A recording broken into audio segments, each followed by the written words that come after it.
Et quand tu parles de système automatisé et d'intent, est-ce que tu pourrais nous donner un exemple? Là, par exemple, dernièrement, c'est un cas typique où en fait, il y a une boîte qui est venue me voir. En fait, ils lançaient des campagnes. Il y avait un gros qui faisait des campagnes, mais les sales géraient mal les rendez-vous. Les campagnes, ils mettaient 3, 4 jours à lancer une ou deux campagnes. Et en plus, les résultats étaient pas là. Donc ça, c'était le constat que j'en ai fait. On est parti sur une phase de test où on a fait pas mal de tests, on a lancé pas mal de campagnes.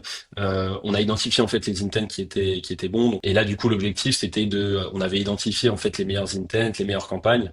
Et du coup, là, j'ai créé toute une infrastructure pour le système. Donc, on parle d'infrastructure. Bah là, on a 70 adresses mail qui envoient presque 1200 mails par jour. On a 40 comptes LinkedIn enfin, où on fait de la rotation sur ces comptes LinkedIn pour faire énormément de volume.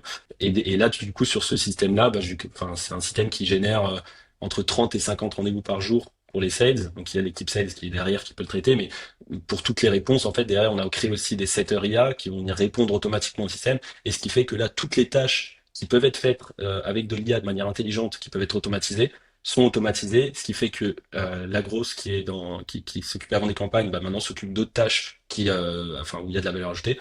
Et les sales peuvent juste se concentrer sur le closing et ils ont les leads qui tombent dans leur agenda, quoi.